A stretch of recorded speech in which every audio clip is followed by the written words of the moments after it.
ದಾಸಪ್ಪನವ್ರು ಕೊಟ್ರು, ಹ್ಮ್ ದಾಸಪ್ಪನವ್ರು ಕೊಟ್ರು, ನಾರಾಯಣ ಸ್ವಾಮಿ ಕೊಟ್ರು, ಹ್ಮ್ ದಾಸಪ್ಪನವ್ರು ಕೊಟ್ರು, ಹ್ಮ್ ನಾರಾಯಣ ಸ್ವಾಮಿ ಅವ್ರು ಕೊಟ್ರು, ಜಾಲಪ್ಪನವ್ರು ಕೊಟ್ರು. ಹ್ಮ್ ಈ ಪುಣ್ಯಾತ್ಮರೆಲ್ಲ ದುಡ್ಡು ಕೊಟ್ರು. ಆ ದುಡ್ಡು ಕೊಟ್ರೆ ಒಂದೇನಾಯ್ತು ಅಂದ್ರೆ ಹ್ಮ್ ಈ ಸರ್ಕಾರಕ್ಕೆ ಲೆಕ್ಕ ತೋರಿಸೋದು ಮತ್ತೆ ಆಡಿಟಿಗೆ ಲೆಕ್ಕ ತೋರಿಸೋದು ಸ್ವಲ್ಪ ತೊಂದರೆ ಬರುತ್ತೆ. ಅದಕ್ಕಾಗಿ ಬೇರೆ ಮಾಡಬೇಕು ಅಂದ್ರು. ಕಾಗೋಡು ತಿಮ್ಮಪ್ಪನೇ ಹೇಳಿದ್ರು, ಈಗ ಇದೆಲ್ಲ ದುಡ್ಡೆಲ್ಲ ಬರುತ್ತೆ, ಆದರೆ ಇದಕ್ಕೊಂದಿಷ್ಟು ಜಮೀನು ಏನಾದ್ರು ಪ್ಲಡ್ಜ್ ಮಾಡಿ ಬ್ಯಾಂಕ್ ಲೋನ್ ಮಾಡೋದಕ್ಕೆ ಒಂದಿಷ್ಟು ಜಮೀನು ಬೇಕು ಅದು. ಯಾರ್ದಾರು ಬೇಕು ಅದು. ನಂದೇ ಜಮೀನು, ನಮ್ಮ ಅಪ್ಪ ಮಾಡಿದ ಜಮೀನಿನ ಪಹಣೆ ಖಾತೆನ ತಂದು ಕೊಟ್ಟೆ. ಹಾಲಪ್ಪನ ಜಾಲ ತಿಮ್ಮಪ್ಪನವ್ರಿಗೆ ತಂದು ಕೊಟ್ಟೆ. ತಿಮ್ಮಪ್ಪನವರು ಆ ಪಹಣೆ ಮೇಲೆ ವಿಜಯ ಬ್ಯಾಂಕ್ನಲ್ಲಿ ಲೋನ್ ತೆಗೆದು ಆ ದುಡ್ಡಿಗೆ ಅಡ್ಜಸ್ಟ್ ಮಾಡ್ಬೇಕಲ್ಲ. ವಿಜಯ ಬ್ಯಾಂಕ್ನಲ್ಲಿ ಕಾಗೋಡು ತಿಮ್ಮಪ್ಪನವ್ರೆ ಲೋನ್ ತಗೊಂಡು ನನ್ನ ಜಮೀನ್ ಮೇಲೆ ಲೋನ್ ತಗೊಂಡು ಅದು ಆ ಕಟ್ಟಡವಾಯ್ತು. ಆ ಕಟ್ಟಡ ಕಟ್ಟೋದಕ್ಕೆ ದುಡ್ಡು ಬೇರೆಯವರಿಂದನೇ ಬಂತು ಅನ್ನಲ್ಲ. ದಾಸಪ್ಪ, ಜಾಲಪ್ಪ, ತಿಮ್ಮೇಗೌಡರು, ನಾರಾಯಣ ಸ್ವಾಮಿ ಇವರೆಲ್ಲ ದುಡ್ಡು ಕೊಟ್ಟರು. ಬಟ್ ಲೆಕ್ಕ ತೋರ್ಸಕ್ ಬೇಕಾಗಿತ್ತು. ಇದು ನನ್ನ ಜಮೀನು ಖಾತೆನ ತಗೊಂಡು ಕೊಟ್ಟು ಬ್ಯಾಂಕ್ ಲೋನ್ ಅದೊಂದು ಬೇನಾಮಿ ಅಂತ ಹೇಳಿಕೆ ಬೇಕಾಗುತ್ತೆ ನಾನು ಅಲ್ವಾ. ಅದಕ್ಕೆ ಅದ್ರ ದುಡ್ಡೆಲ್ಲ ಕೊಟ್ಟಿದ್ದಾರೆ. ಆದ್ರೆ ಆ ಪ್ರೋಸೆಸ್ ಅಲ್ಲಿ ನಿಮ್ದು ಕಾರ್ಯ ಇದೆ, ಆ ಪ್ರೋಸೆಸ್ ದಲ್ಲಿ ನಮ್ದಿದೆ. ಆದ್ರೆ ಇದು ಕ್ರಮೇಣ ನಂತರ ಬರ್ತಾ ಬರ್ತಾ ಬರ್ತಾ ಕಾಗೋಡು ತಿಮ್ಮಪ್ಪನವ್ರು ಏನ್ ಮಾಡಿದ್ರು ಅಂದ್ರೆ ಕೆಲವು ಜಮೀನ ಅಲಿನೇಷನ್ ಮಾಡ್ಸಕ್ ಹಚ್ಚಿದ್ರು. ಪ್ರಾಮಾಣಿಕವಾಗಿ ಬಿಲ್ಡಿಂಗ್ ಎಲ್ಲ ಕಟ್ಟಿದ್ ಹೌದು.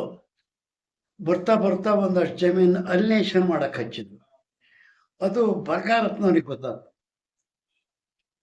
ಬಂಗಾರಪ್ಪ ಮುಖ್ಯಮಂತ್ರಿ ಇದ್ದ, ಅವ್ರಿಗೆ ಗೊತ್ತಾದ ಕೂಡಲೇ ಅವರಿಗೆ ಸ್ವಲ್ಪ ಹತ್ತಿಗಂತು. ಬಂಗಾರಪ್ಪನಿಗೆ ತಿಮ್ಮಪ್ಪನಿಗೆ ನಿನ್ನ ಜೈಲಿಗೆ ಕಳಿಸ್ತೀನಿ ಹಂಗೆ ಹೀಗೆ ಅಂತ ಹೇಳಿದ್ರು. ಕಡೆಗೆ ಕ್ರಮೇಣ ಸ್ವಲ್ಪ ಅದೊಂದು ಘರ್ಷಣೆ ಆಯ್ತು.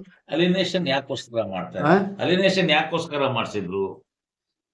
ಕಾಗೋಡು ತಿಮ್ಮಪ್ಪನ ಪೈಕಿನಲ್ಲೇ ಇದ್ವಲ್ಲ ಆ ಜಮೀನುಗಳನ್ನ ಅಣ್ಣಾಜಿದೆ. ಈಗಲೂ ಕೂಡ ಆ ಬೋರ್ಡ್ ಇದೆಯಲ್ಲ ಎಲ್ಲಿ ಗಾಡಿಕೊಪ್ಪದಲ್ಲಿ, ಆ ಬೋರ್ಡ್ ಇರೋ ಜಾಗ 10 ಎಕರೆ 15 ಎಕರೆ ಅಲಿನೇಷನ್ ಆಗಿ ಅದು ಈಗ ಸೈಟ್ ಗೀಟ್ ಎಲ್ಲ ಮಾರಾಟ ಆಗಿ ಹೋಗ್ಬಿಟ್ಟು. ಇದನ್ನ ಯಾರು ಕೇಳಬೇಕು?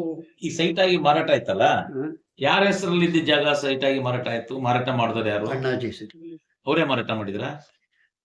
ಅವರೇ ಅಲಿನೇಷನ್ ಮಾಡಿದ್ರು, ಅವರೇ ಮಾರಾಟ ಮಾಡಿದಾರೆ. ಮತ್ತೆ ಅವರೇ ಮಾಡಿದ್ದಾರೆ, ಅವರೇ ಮಾರಾಟ ಮಾಡಿದಾರೆ. ಕಾಗೋಡು ತಿಮ್ಮಪ್ಪ ಈಗ ನಾವು ಬೇರೆ ಯಾರನ್ನು ಹೇಳೋದಕ್ಕೆ ಕಾಗೋಡು ತಿಮ್ಮಪ್ಪನ್ನೇ ಮಾಡಿದ್ರು ಅಂತ ಹೇಳ್ಬೇಕಂತಾನೆ. ಹೀಗೆ ಅದಾಯ್ತು. ಅದು ಮಾಡಾಗ ಅವರಿಗೆ ಬಂಗಾರಪ್ಪಗೆ ತಿಮ್ಮಪ್ಪನಿಗೆ ಘರ್ಷಣೆ ಸ್ವಲ್ಪ ಜಾಸ್ತಿ ಆದಾಗ ನಿನ್ನ ಜೈಲಿಗೆ ಕಳಿಸ್ತೀನಿ ಅಂತೇಳಿ ಬಂಗಾರಪ್ಪ ಮಾಡಿದಾಗ ತಿಮ್ಮಪ್ಪ ರೆಸಿಗ್ನೇಷನ್ ಕೊಟ್ಟ. ಯಾವುದಕ್ಕೆ? ಟ್ರಸ್ಟಿಗೆ. ತಿಮ್ಮಪ್ಪ ರೆಸಿಗ್ನೇಷನ್ ಕೊಟ್ಟ. ಆಮೇಲೆ ರೆಸಿಗ್ನೇಷನ್ ಕೊಟ್ಟಾಗ ಆ ಜಮೀನೆಲ್ಲ ಯಾರ್ಯಾರ ಹೆಸರಿಗಿತ್ತ ಇದನ್ನೆಲ್ಲ ಅವ್ರಿಗೆ ಬರ್ಸ್ಬೇಕಾಯ್ತಲ್ಲ, ಟ್ರಸ್ಟಿಗೆ ಬರ್ಸ್ಬೇಕಾಗಿತ್ತಲ್ಲ. ಅದನ್ನ ಟ್ರಸ್ಟ್ ಈ ಬೇನಾಮಿ ಹೆಸರಿನಿಂದ ಟ್ರಸ್ಟಿಗೆ ಬರ್ಲಿಲ್ಲ, ಮತ್ತೆ ಬೇನಾಮಿ ಹೆಸರಿಗೆ ಬರ್ಸ್ಕೊಂಡ್ರು ಬಂಗಾರಪ್ಪನವ್ರು. ಇದು ದುರಂತ ಅಲ್ವಾ?